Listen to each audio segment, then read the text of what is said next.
shaye-shaye rashin tsaro a ƙasa san zuciya ne yake kai su. Kan mata su suna bin samari ne. To wai ina matsalar take? A kokarin da gidan talabijin mai albarka wato na kawo muku kayataccen shirye-shirye. A wannan karan mun kawo muku wani kayataccen shiri mai taken ina matsalar take. Shirin ina matsalar take shiri ne wanda ke shiga lungu da saƙo don samo mana mafita akan matsalolin da suka addabi al'umma a rayuwar yau da kullum, kamar ɓangaren rashin aikin yi, shaye-shaye, fyaɗe, cin zarafin yara da mata, rashin tarbiyya da taimakon juna da dai sauransu, tare da jin ra'ayoyin jama'a wanda a ƙarshe masana suke mana fashin baki don warware matsala. Mu kasance da shirin ina matsalar ta. Assalamu alaikum, sunana Ibrahim Adamu Bako, lauya mai zaman kansa wanda ke da ofis a nan ƙaramar hukumar Suleja.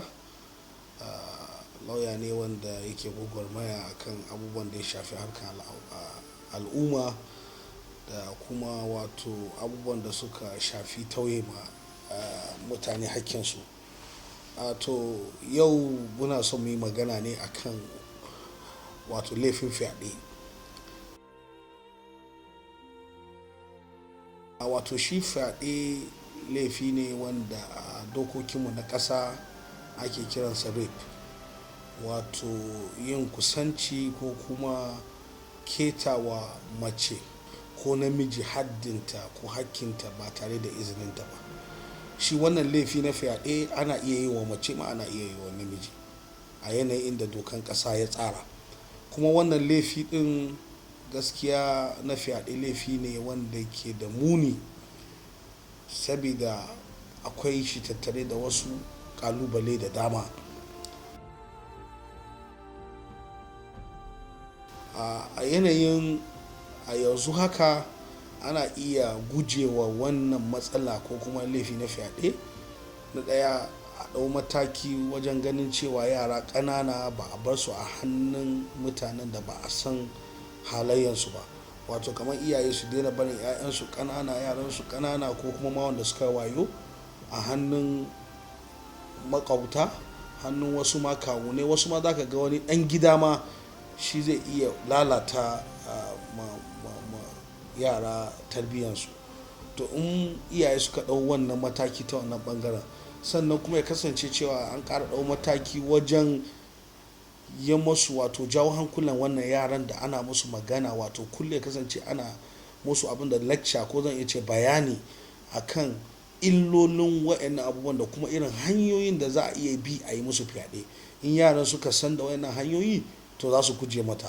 Sa'annan a ɗauko kuma wani mataki na ganin cewa duk wanda aka kama shi da laifin fyaɗe kar a bar maganan nan ta mutu a gida, a tabbatar da an kai magana gaban hukuma don a hukunta sa, so da masu niyyar yin wannan abun su zamanto su ma sun ɗau darasi sun guje ma wannan laifin. To har ila yau ina so in kira ga iyaye, akwai wani kuskure da ake yi matuƙa. Za ka ga in ake tuhuma mutum da laifin fyaɗe, to iyaye suna kuskure wajen lalata shaida ko abin da zai tabbatar da an yi wannan laifin. Alal misali, za ka ga yau an tura yarinya an aike ta, sai a samu wani wanda ya mata fyaɗe ko kuma ya yi yunkurin mata fyaɗe. Yana iya yiwuwa ya ɓata mata rigan da ta sa a ranar ko ya yage mata rigan.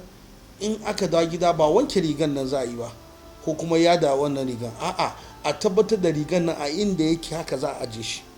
In akwai wasu alamomi ko kuma shaidu da za su nuna cewa an yi wannan abin, kar a ɓata wayannan shaidun, domin aka wanke rigan aka ɓata rigan ko aka yadda da shi, to ko an je gaba sai kaga an bar hukuma da cikin su shiga cikin wani yanayi na ganin sun gagara samun wato abin da za su madafa da za su rike don ganin an gabatar da wannan a gaban hukuma kuma an yi masa hukuncin da ya dace. Saboda haka a guje ma wato lalata shaida ko kuma abubuwan da alamu da za su nuna cewa an yi wannan mummunan aikin.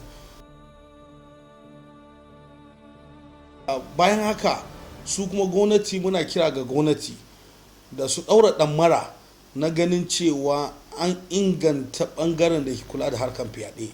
Musamman fyaɗe ya zama ya mana katutu a wannan ƙasa namu, wanda za ka ga mutane kusan kowane al'umma ana samun harkar wannan fyaɗen. So gwamnati ta ɗau mataki na musamman wanda za a inganta ɓangaren hukuma da suke kula da lamarin fyaɗe, a ba su na'urori na zamani, a ba su training mai inganci wanda zai taimaka musu wajen gabatar da masu wannan laifin fyaɗe a gaban hukuma, kuma tabbatar da an samu an musu wato adalcin da ya dace a musu da shari'a ta tanada. Laifin fyaɗe ba laifi karamin laifi ba ne, saboda a cikin dokokinmu, kundin tsarin dokoki namu gabaki daya, za ka ga cewa in aka kama mutum da laifin fyaɗe, laifi ne da zai iya jawowa a ƙulla mutum a gidan yari har zuwa tsawon shekara 14. Kaga ko ba karamin laifi ba ne, domin ana iya in aka kama ka aka tabbatar da laifin nan a kai ka gidan yari har zuwa tsawon shekara 14 a kulle in an kama ka da wannan laifin. So kaga ba laifi ba ne, karamin laifi. So yana da kyau gwamnati ta inganta harkan mahukunta da kuma samun musu na'urori na zamani wanda za a iya binciken kes ɗin fyaɗe a ƙaramin lokaci, kuma a gabatar da result ba tare da an ja lokaci har da wasu abubuwa za su zo su guje ba.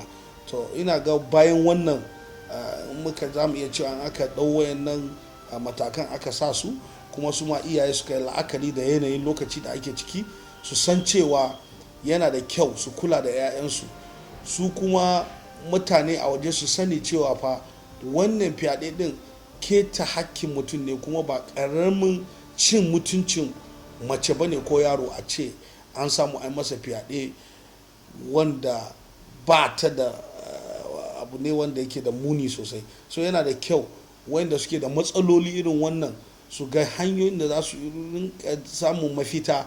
Akwai wanda za su iya zuwa wajen mutanen da ake kiransu counselors, wato mutane ne wani ƙwararru wanda suke ba da shawarwari ko akan wanda suke da matsalolin da ya shafi harkar rayuwa. Akwai wanda za ka ga yana cikin ɗimuwa, yana cikin damuwa, wanda har ciwon zuciya ta iya kama shi. In ka tafi za su yi maka bayani. Wayanda kuma su suke da wato sha'awa, in kamar musulmai ma zan iya ce an samu sauƙi, domin kana da yawan sha'awa sai ka ɗau azumi, in kuma ba za ka iya ba kana da hali ka yi aure. Fyaɗe ba mafita ba ne, fyaɗe mummunan aiki ne, kuma mutane muna kira gare su da su guji wannan mummunan alkaba'i. Allah ya sa mu dace.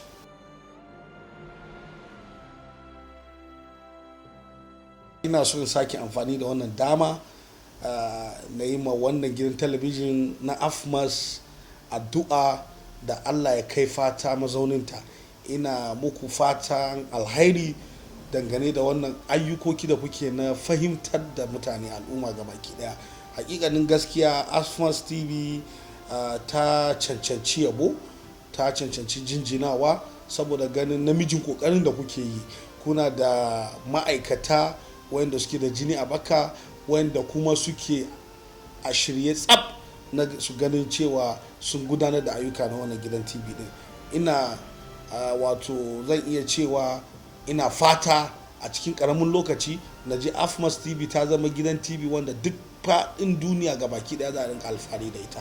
Da fatan Allah ya sa mu dace, Allah kuma ya ƙara muku ƙarfin gwiwa a cikin wannan ayyuka da kuke.